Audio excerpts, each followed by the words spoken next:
You have to excuse me on this new technology, the PowerPoint. I'm very new at it. And also, I'm going to talk about a very sensitive subject. It's extremely sensitive. I am a little bit nervous about it, but I'll do the best that I can and with the integrity of my work. My name is Bob Sam. I am a cemetery caretaker. I've been taking care of cemeteries most all of my whole adult life. I began this work back in 1986 here in Sitka, restoring a Russian Orthodox cemetery that's located behind this building. How I started was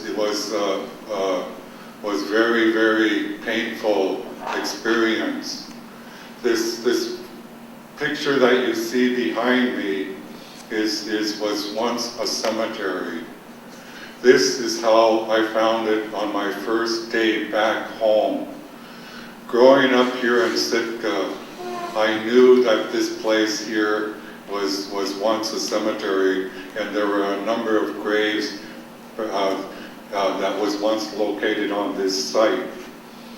On my very first day here in Sitka, one of the things I enjoy doing is to walk down to the village, and I was very happy to be at home. But I saw this site, and it tore my heart out. It really changed my life forever, and it still hits my soul in a very painful way. This is a housing project, and the people that were involved in this project were interested in economic development, housing, and jobs. The village, the homes in the village were deteriorating, and the people needed new homes. And they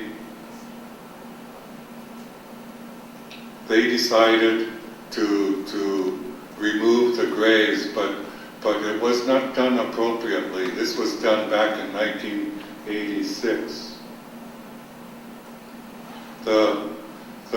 The ground was completely destroyed and desecrated by backhoes, and the construction company were digging out the coffins and destroying the headstones, and they weren't doing it by hand. They were taking the backhoe and taking the coffins, and the coffins were splitting apart in the backhoe, and they were taking the artifacts from the coffins, and they kept the artifacts, and they threw the bones, the skulls and the bones, into the bushes. I was so devastated. I cried for many days, and I was at a loss at what to do about this. But eventually I did begin to pick up all those remains, and I began to put them in boxes, and I took them down to the Russian Orthodox church and put them in the basement and left them there.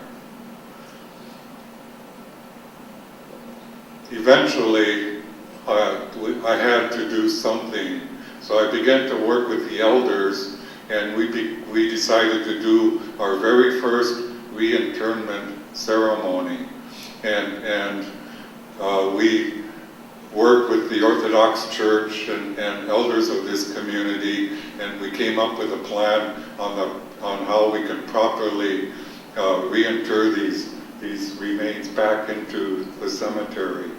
And Orthodox priest was very helpful with providing guidance for me to do what was necessary. And the elders of the community came together, and we had a series of meetings on how to properly reburied human remains. And we had an artist, a master artist, construct some boxes so that we can provide some integrity to these desecrated bones. We know who these people are that are in these boxes. They were considered very high caste leaders in our community at the time that they were alive, and I won't go into that out of the integrity of the clan involved. The community, we didn't let too many people in the community know what we were doing, but at the day of the reinternment ceremony, over 500 people showed up. And I think that's the kind of nature of being Tlingit. We don't have to really let people know. When something important is going on, they show up. That's who we are as a people. Smoke signals. Many people showed up, and many of the elders talked to the spirits and apologized to the spirits for what happened in the desecration. And we had a very, very beautiful reinterment ceremony, and many people were very, most all of the Tlingit community that showed up, most all of the community members who showed up, they were in tears. And they were happy that we were doing what we were doing here. And this, after the whole ceremony was completed, I was the only one left up in this area, and I from this experience, I always do something. I always remove the human scent, and I always clean up the place and make it look beautiful and natural, as natural as I can. And when I left this place, I apologized to the spirits, and I burned some incense at this site, and I asked the spirits to please don't follow me. I know that you want to follow me home, but please follow the smoke. Go back to the Creator. We didn't do this to hurt you. So I did my own little ceremony, and I was very happy. But I began to realize that after I finished the reinternment, I went up into the Russian Orthodox cemetery, and I remembered my family's plot, and this is my grandfather here, and I spent some personal time with my grandfather because this is the site that my family used to go to, and every year we used to go to this site 1 week before what we call Rice Sunday. We would actually go up to this place and have a picnic. We'd give offerings of Easter egg and rice,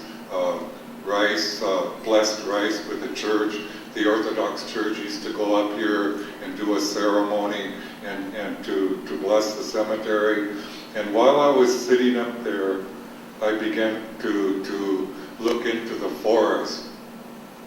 And at the time, this whole cemetery was completely overgrown with brush, and there were, as I looked deeper into the cemetery, the whole place was completely destroyed and forgotten and neglected. It was the saddest sight I've ever seen in my whole life. There were enough beer cans and trash and garbage to fill up 30 city dump trucks. We could have filled this whole room up with beer cans and trash. We could have filled up this room at least 20 times, completely filled to the top of trash that we picked up from this cemetery. And a group of the community members who have family plots in this cemetery began to help me. These are my uncles, my cousins, and my relatives, and that we began to burn all of the brush that was in this cemetery, and we always started our day off in a good way, because when you do this kind of work, you can't have hard feelings, and you can't otherwise you're going to have some bad dreams. The cemetery, this is how it looked back in 1986, and I was very fortunate that I had help all summer long with community members. And this is actually how the cemetery looked. You couldn't really see the headstones in the background. All of the headstones in this cemetery were all knocked over. There were approximately 1,600 people buried in this cemetery, and out of that 1,600 people, there were over 600 headstones, and every headstone in this cemetery was completely knocked over and destroyed. This man was one of the individuals that came forward. His name is John. Notice the headstone knocked over. That's his uncle there, and he was deeply touched by the work he was doing. He was one of my strongest supporters in this work, and he's always been there with me and supported me, and he led the effort in the early years so that we can continue this work on into the future. After we removed the brush, this is what we saw. Headstones that were completely knocked over, neglected, and it was the saddest sight I ever saw in my whole life. Not a day went by that I didn't shed some tears.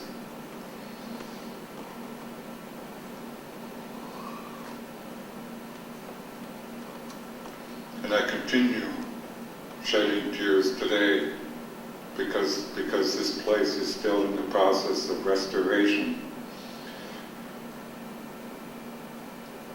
This is a headstone that I found in the brush that was completely lost. It's a very big headstone, and it was laying on the ground, and it was completely covered with moss.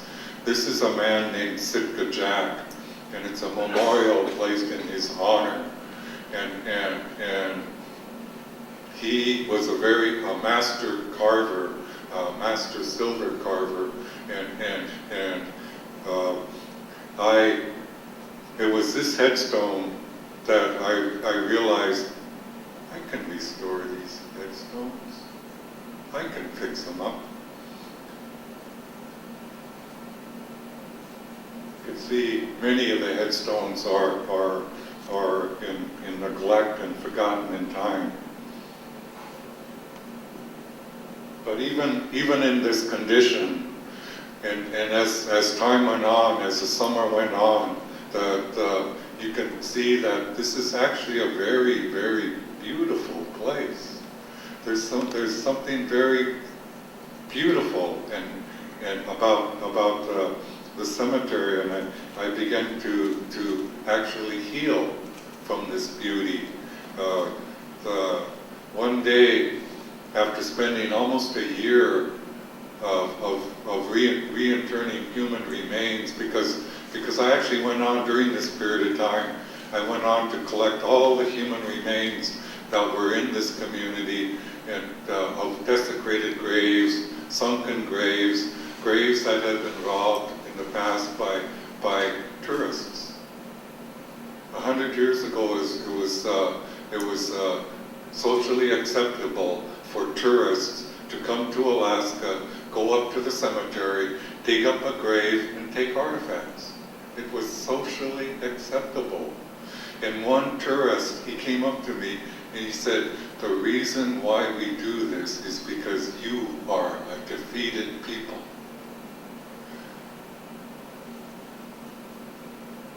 I almost hit the guy. I said, I'm going to show you how defeated we are. So I decided that I was never going to let this happen again to my ancestors. I decided, and I made a promise to my Creator, God, that for the rest of my life, I was going to prevent any further desecration of my people and any further destruction of our cemeteries and any further digging up of our ancestors. I made a pact with my Creator that this will never happen again. It took many, many days. I go up there every single day and I do work, and I changed from this experience. You know, as young men, we always wonder who we are, where we come from, what am I going to be in life. From this experience, I fit into my own pair of shoes, and I stood up straight, and I became the man that I am today. And I'm so grateful to my ancestors in this cemetery who made me into the man I am. This is the entrance of the Russian Orthodox cemetery, all cleared out and all cleaned up, and all after all the brushes and beer cans were picked up, and the place began to transform itself into a completely different place. And I used to go up there quite alone in those early years, and I didn't think that anyone really cared about what I was doing, because of looking at the cemetery, I thought nobody really bothered to go up there. And one day, a group of Orthodox priests came up to the cemetery. 15 of them came up, and they came to Sitka to meet me, to specifically meet me. And they came from all over the United States. In fact, the Metropolitan Theodosis came from New York to see my work here in Sitka. And they came up to the cemetery, and one of the priests introduced himself, and he says, "Mr. Sam, can you come down to the church? We'd like to talk to you." And at the time, I was really into my work and cleaning the cemetery, and I says, "No, I'm kind of busy right now. I'm sorry. I only have a limited time here." And he says, "Mr. Sam, could you please come down to the church? There's something we'd like to talk to you about." And again, I said, "No, I'm kind of really busy here." And so finally, the priest says, "Mr. Sam, come on down to the church." And so I went down to the Orthodox church, and I walked into the Orthodox church, and there were over 400 people inside the church, and I walked in, and the Metropolitan Theodosis gave me the Millennium Award for my work for the restoration of this cemetery. And it was actually one of the highest honors that the Orthodox give out to people who help out in the church. And so I was so honored, to receive this award. And in time, many agencies and tribal governments, corporations, they says, Bob, because these headstones were in serious condition of desecration and neglect and forgotten in time, that there was a need to find some experts on how to restore these things. And people kept saying, Bob, you should get a grant and you should apply so you can get some professional people to come in and help restore the headstones. And so I waited for them. I waited for the agencies, corporations, and tribes to submit these grants and to find this funding. But time went on, and I waited, and finally, one morning, I realized, Bob, you're the expert. You're the one that knows how to do the work. So I got up and I went up to the cemetery, and I began to wash and clean these headstones. I took all the moss off these headstones, and I underneath this moss was this patina, and it was from years and years and years of neglect, and I went over to Japan, and one of the things that I've noticed in Japan, when people go and visit their ancestors, they take water and pour over the headstone, and they clean the headstone every year. That's how they honor their ancestors. And so I came back to Sitka, and I took water, and I poured water. I took a cup of bleach and a gallon of water, and I went up to every single one of these headstones, and I started to wash them. And I washed every single headstone in this cemetery, and then I began to restore them.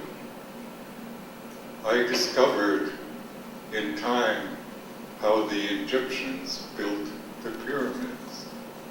I discovered that these headstones were so huge that I wondered, how am I going to move these headstones? How am I going to upright them? How am I going to do this work? Because I'm actually not that strong, but I do have brains, and brains is often better than brawn. So what I did is I'd go downtown, I'd find the biggest Tlingit men that I can find, and I'd take them up to the cemetery, and guys, look at this young man right here, look how big he is. A lot of Tlingit men are his size, and so not to say that you're all brawn, but I used guys like this young man, and I took him up there, and we began to upright the headstones, and we began to restore the cemetery, and to make it look better.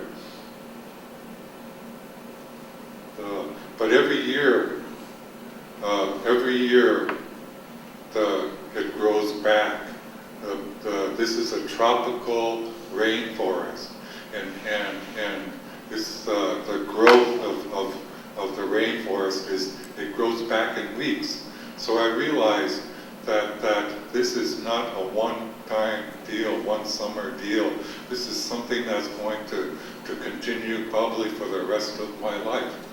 So I dedicated my whole life to taking care of this place. And I go up there every year, and I remove all the brush.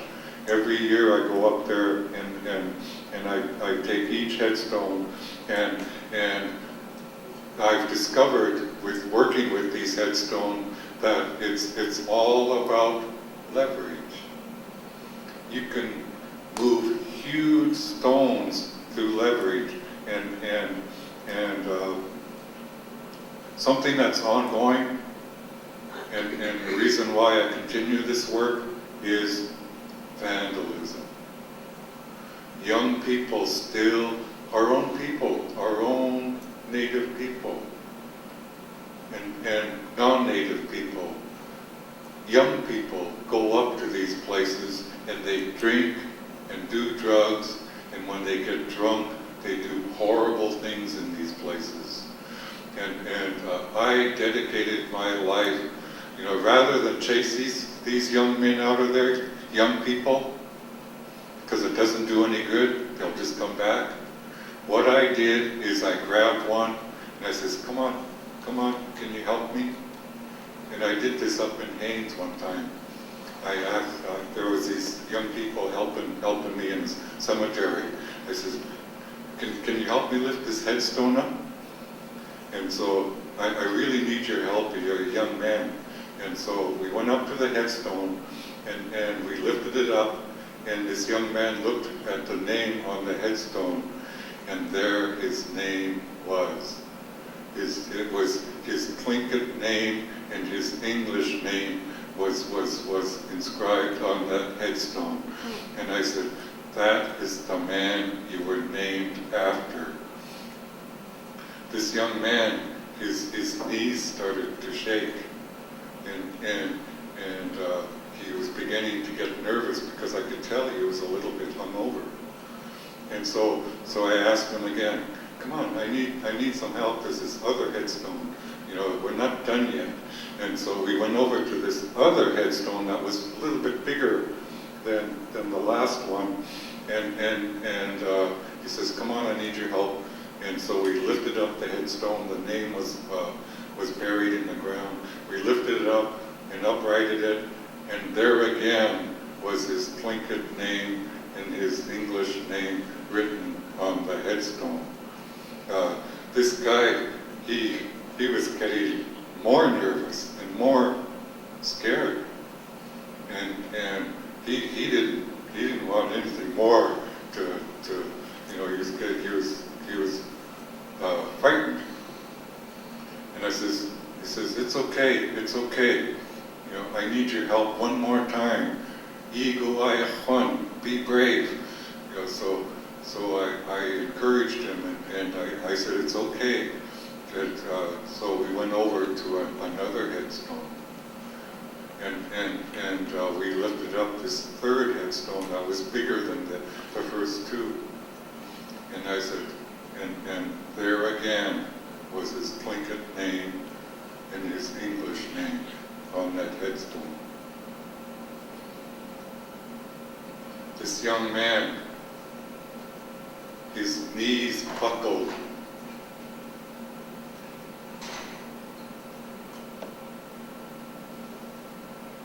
And he fell on the ground in tears.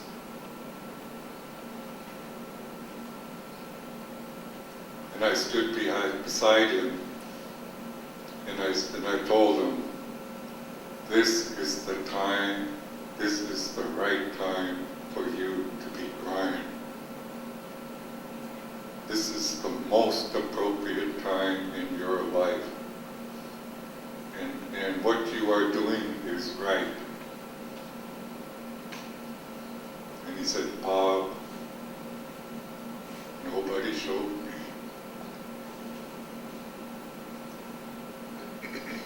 This young man still takes care of that place today. He quit using alcohol and drugs, and he is now a caretaker of his family plots.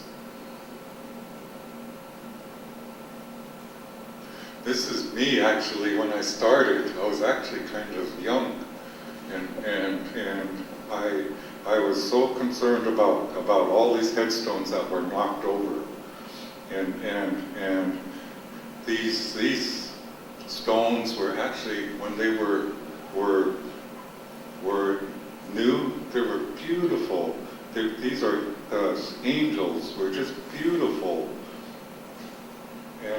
and the people, the families that built these base, the base with this headstone on. If you look closely, there's beads in there. This lady used to be very good at beading, and she loved beading and doing work, and so they put all her beads and put them into the stone. You know, that's how much they loved their people. You could see the patina starting to come off these headstones, and I hope that I could end this presentation in a good way. Once the patina came off these headstones, the marble began to show through, the beautiful, beautiful marble, and that began to show through. Where did this marble come from? It came from Port Townsend. The people used to make wooden replicas of these headstones, send them down to Port Townsend, and master carvers of headstone carvers would make marble stones, and they used to ship them up to Sitka and use these stones as ballast for the ships.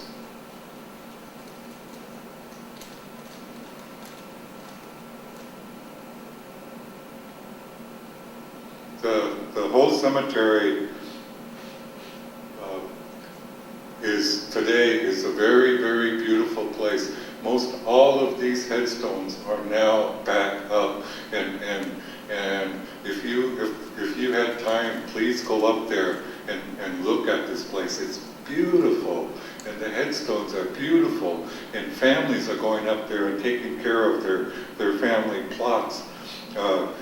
Every year I used to go up there, and I used to take weed eaters just to clear the brush. I'm getting older now, and I can't continue to do this work as hard as I've been working. But what it does is it keeps me skinny, it keeps me strong. You know, but I can't continue.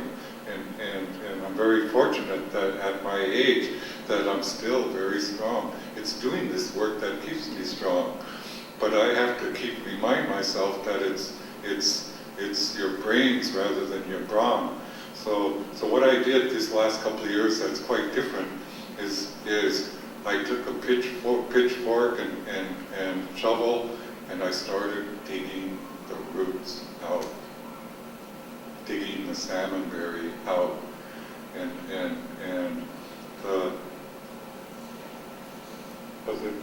it would look like that every year. I took this photo because this is you can see the angels. The angels are very beautiful, but the head of this angel is gone, but after I took all the moss off, this is what I started to see with the patina, and this is actually white marble, and cleaning.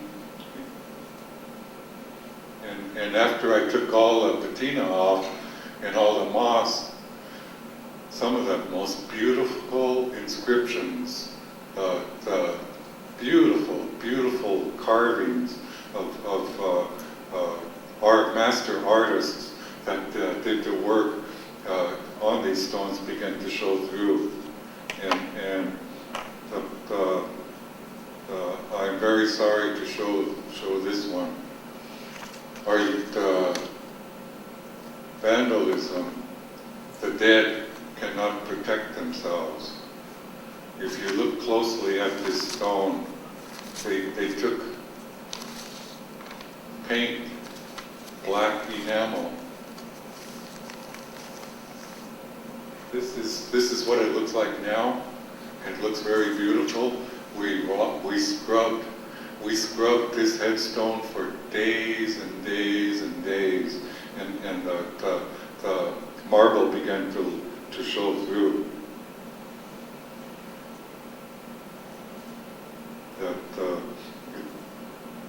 see how beautiful these headstones are starting to become.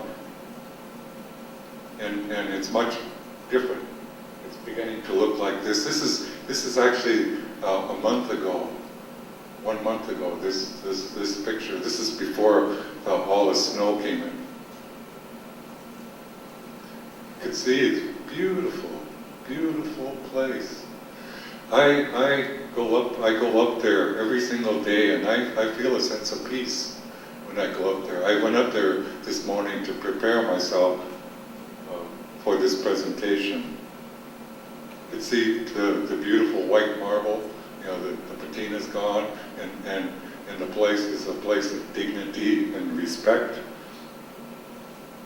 There's still much work that needs to be done on these headstones, but they're beginning to speak for themselves. And one thing I noticed about the condition of the cemetery today, and if you clean it up, the more you clean it up, the more you take care of it, the less vandalism.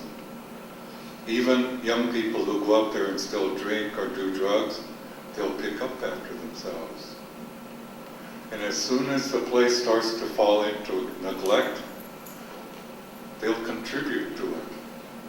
So it's important to keep going up there every single year and keep making the place a much better place, because you can see the beauty of the place. This man that's helping me here, he was very young when he first started helping me clean back in 1986. He didn't have the white hair that he has now, and he's watched me over the years, and he always goes up and helps me. Every time I'm up there doing work on my own, he always comes up and helps me. And his hair was all black when he first started. Now it's all white. So I'm really grateful to my friend Andy Roberts, who helps me. This is a new area that we're working on. The cemetery is so huge; it's 7 acres. And sometimes it takes a long time to get to certain areas. But this is a new area that because of the work I'm doing now, we got the whole place all completely cleaned out, and Andy is continuing to help me.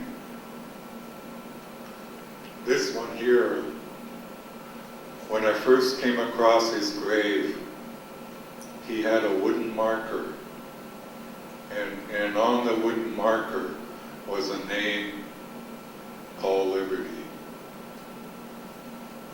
He is a founding member of the Alaska Native Brotherhood, and he was well loved by the people, and he's still loved today. And in time, his wooden marker disappeared, because that's what happens with wood in the forest.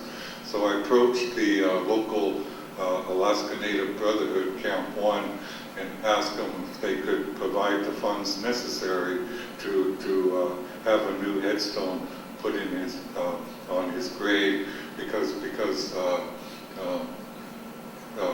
I didn't want to forget where he was buried. And so the ENB Camp 1 helped fund this plaque. I encourage people today to use plaques rather than marble stones, because of it lasts longer, and it's not so subject to vandalism, and it is a much more dignified way and cheaper than marble. So this is the grave of Paul Liberty. And I also know where the other founding members of the Alaska Native Brotherhood and founding members of the Alaska Native Sisterhood are buried, and I always go there and take proper care and make sure that their graves are cleaned and restored before we have any ceremony honoring our founding members. I always put a flower on their graves, and that's the tradition of our people. when we honor people, we make sure that their graves are cleaned up first. So I just wanted to let you know. This is my grandfather, his headstone. I always keep it clean and restored. This is our photos of the vandalism of the cemetery. This is in the past. I was so hurt when I after I put up a headstone and come back and find it like this the next day. I was so hurt by it, but because I know how they built the pyramids, I just go back up there and I put them back up.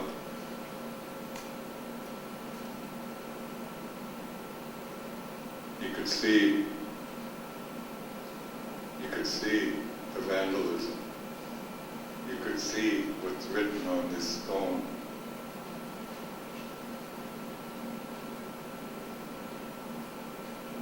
This tore my heart out. On other stones it said, "Go back to your reservation." And they turned crosses upside down. It just tore my heart out.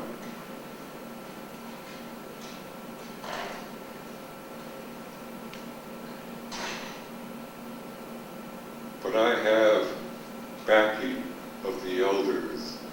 I have backing of the church. I have backing of the Creator in God. So I just go up there and I clean it up. I pick these stones up, take the human scent away, and I'm grateful.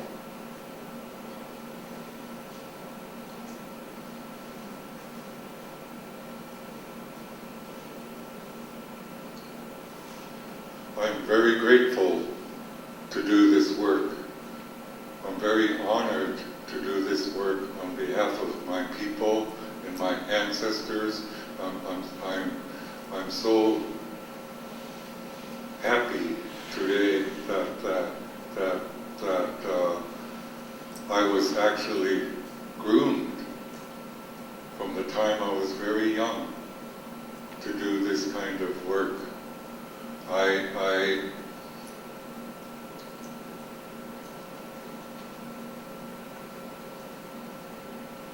am going to continue on doing this work on behalf of my culture, on behalf of my people, and a sign of a healthy community, a healthy people, is a clean cemetery. And once you clean and restore these places, good things are going to happen. The culture will come alive, and the young people will become proud of their culture and proud of their heritage, proud of their ancestors, and the other benefits is tourism. 100 years ago, tourists used to visit this cemetery.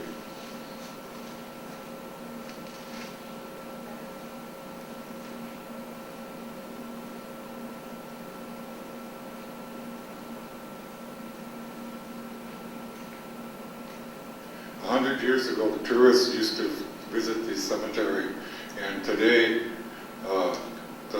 during the summer, off the tour ships, this project has received national and international attention. People from all over the world come to visit the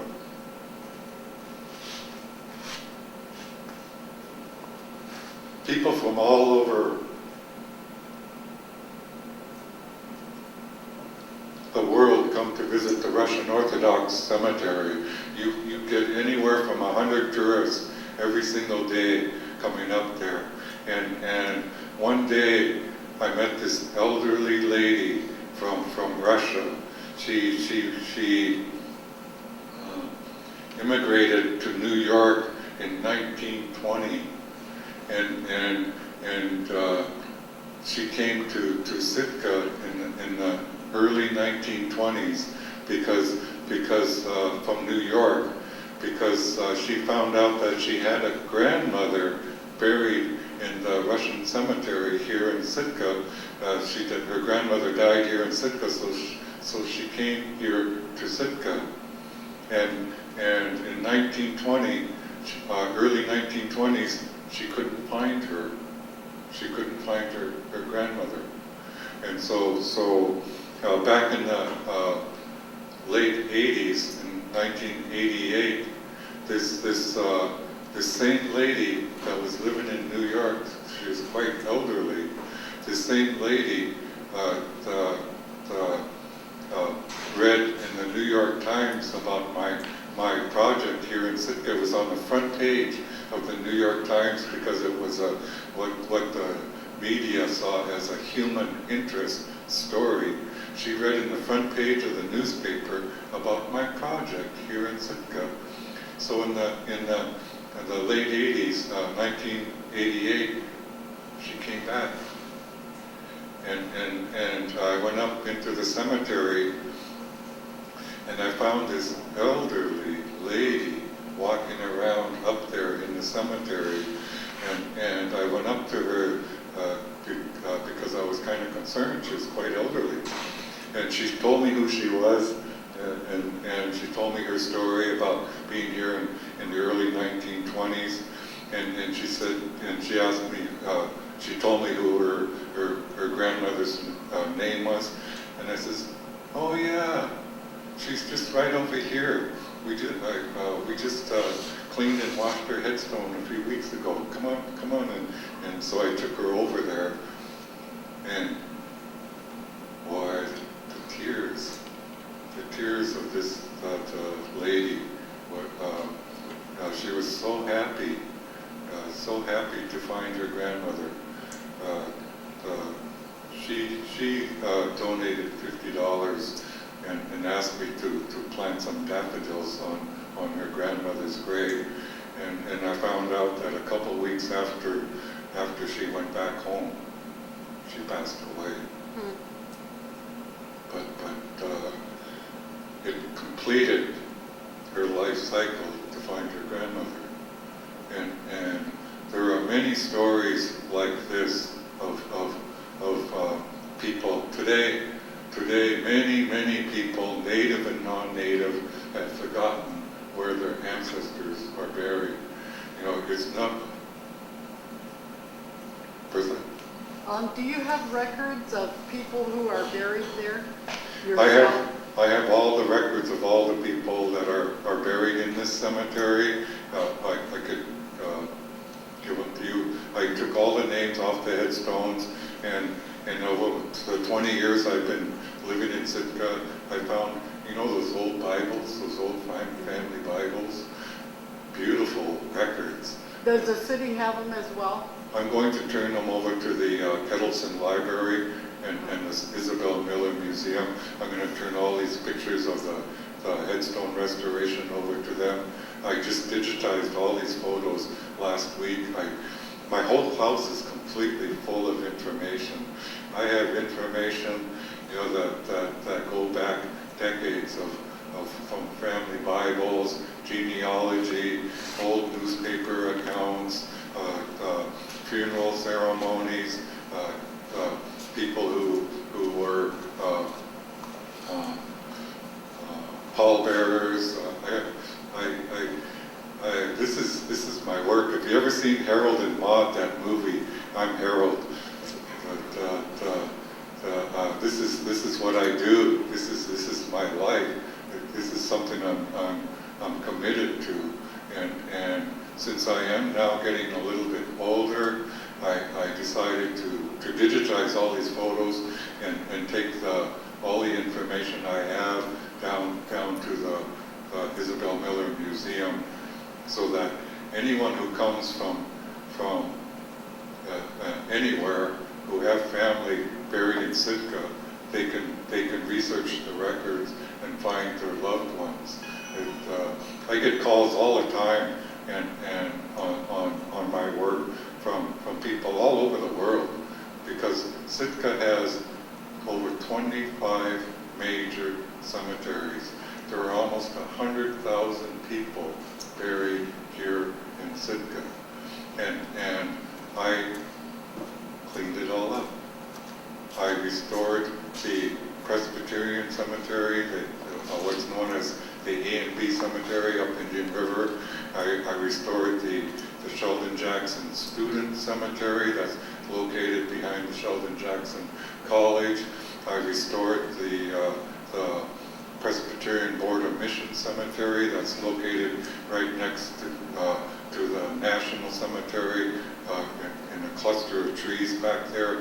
I restored many of the ancient traditional cemeteries located behind the village back here. Uprighted the headstones, cleaned them all up, and documented the information on it. I restored cemeteries all over southeastern Alaska, and I reintroduced people back to their loved ones, and it's such a rewarding experience to bring elders and family members and particularly the ones, the people that were taken away from our village in the 50s and the 60s, that were taken from the government relocation program. They were taken to the cities, Seattle, Chicago, New York, and completely taken away from our people. They're coming back, and they want to find out who their families are and where they're buried, and so this is a life work that I really enjoy. And today, this cemetery is a treasure, is a national treasure to this community, and a national treasure to this country, because this is tangible, something tangible that we can go visit and pay respect to not only the Russian Orthodox history of this community, but to the native people who provided that transition from one way of life to another. Because if you notice, if you look at these headstones, there are some of our ancient symbols in the stones. And also, one of the things that I've noticed about this, the Orthodox cemetery, is many of the people are buried according to clan structure. The Orthodox Church organized societies. There was the St. Gabriel Society, the St. Michael's Society, the St. Nicholas Society, and all these societies were based on clans.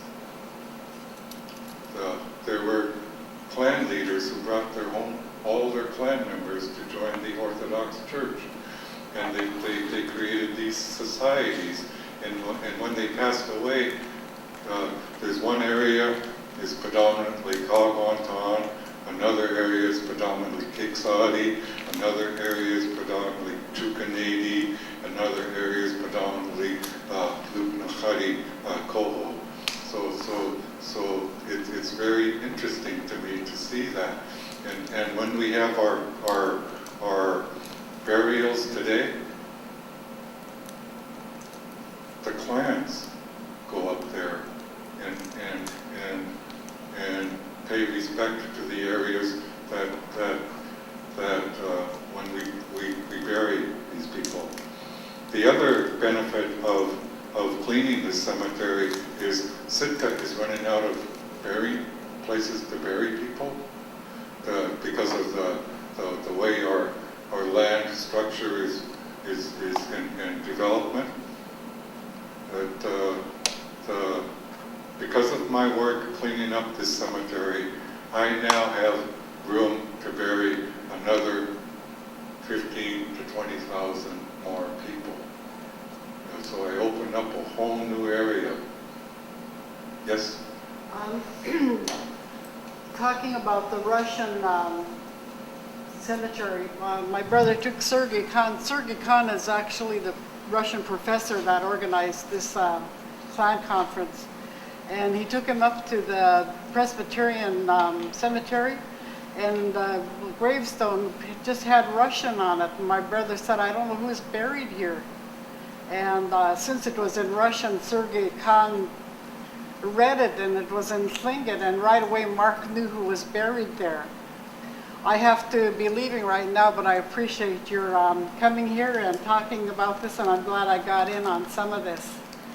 And Cynthia Williams' fundraiser is going to be at the hall now, so I have to be going. And thank you, Bobby, for your information. Yeah. I know I'm doing a good job, and my elders support what I do.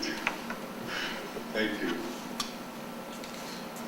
Is there any questions? I know there's a lunch that's going to happen at. Well, I feel like I'm speaking for everybody in this community hall when I express how much your presentation has touched all of us. I've known you over the years, and I've seen the transformation in your life, but I did not realize with what dedication, what compassion, and what deep respect you bring to your work. It makes us all proud, and yet it makes us feel humble that we have not paid attention as we should now. And so I just wanted to express gratitude not only to myself personally, but on behalf of A&B, but A&S right now. We didn't even know where our forefathers were. So the work you've done is tremendously important. And we're filled with gratitude. The question I was going to ask is, how do we access if we want to visit this before we leave today? I'm going to turn all of these photos and the information and the records that I have over to the Isabel Miller Museum and the Kettleson Library. And because I digitized all these, we're going to, with permission, to put it on a website so that you can access all of this information, except for the more sensitive photos that I've identified. I'm going to put records of genealogy records and family records so that we can, anyone who access the website, they can find their loved ones. If you want to visit the gravesite itself physically, where is it located? The Russian Orthodox Cemetery is right behind this building up in the forest back here at the end of Observatory Street. That's the Orthodox Cemetery. That's where Paul Liberty's buried, and the Up Indian River is known as the A&B A&S Cemetery. That's where the other founding members are of the Brotherhood are buried. Peter Simpson and the Old City Cemetery is where people like Ralph Young and Frank Price and Louis Shawbridge, others are in the Old City Cemetery, and I'm going to provide all this information and directions, and I'm working with the Sitka Sentinel. We're going to do a major article on my project and show where all the cemeteries are located in Sitka. Thank you very much. Bert? Chief Bob, for this inspiring presentation. I am a Sitka Kwagwan from Letty. My father was Kwagwan from Sitka. He drowned, when I was only 3 months old or 6 months old. And all of these years that I've been here, I went to school at Mount Edgecombe College at Shelley-Dax, and I never had a desire to find out, where his graves were. And then just a few years ago, I was able to find it just from descriptions of some friends of mine. my grandparents are buried here as well. And you told us that you know where they are. And I'm looking forward to going to visit there this afternoon. Because I'll be connected to their ancestors as well as my wife, who has some relatives here. And I just wanted to publicly let you know that we appreciate all of the work that you have done.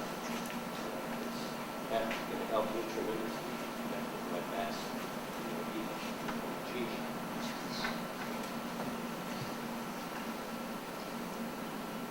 I'd like to close this little session with a little short story. A few years ago, I wondered, why am I doing this work? What's going on? And this is really personal. This is extremely personal to me. I wondered, why am I doing this? Why am I so dedicated to this? And so I decided I was going to do a fast, drink Devil's Club, stay awake for 4 days and 4 nights. And so I drank this juice every single day. And on the morning of the 4th day, I was sitting in my recliner in my house. And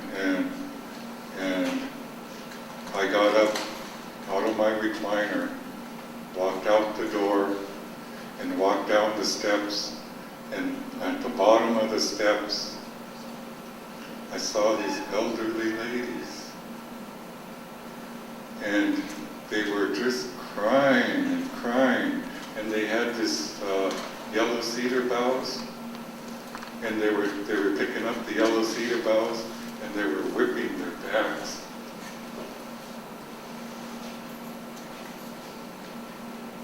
And they were crying. And there was this board,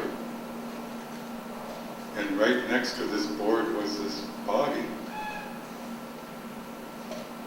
And they were crying, whipping their backs with the yellow cedar. Then they put the yellow cedar boughs on the boards, and they picked up the body, and the tears that were on the yellow cedar boughs, they used to wipe the body with. Once the body was inside the canoe, the one that was sitting on the side, he jumped back onto the canoe, and I couldn't see his face the whole time, and he pushed the canoe out onto the river, and I was standing there looking at who is that guy, and then that guy turned around just for a short moment, and he didn't turn around to look at the ladies that were on the shore. He turned around to look at me. And I looked at his face, and that was me.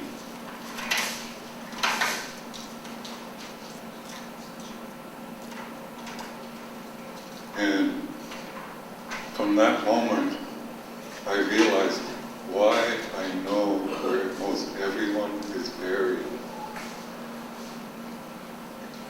And I realized that you hear this term, walk into the forest. There's something missing in that term. People need help to be taken into the forest. And people need to be assisted. And someone needs to be brave to escort the body to the other side. And I realized that this is why I do this work. And that it made everything okay. And I went back home, walked up the stairs, opened the door, and I looked at the recliner, and there I was, sleeping. So that's a very personal story, but I wanted to share it to close this session, because it's going to take some really deeply committed young people and I hope I find a young man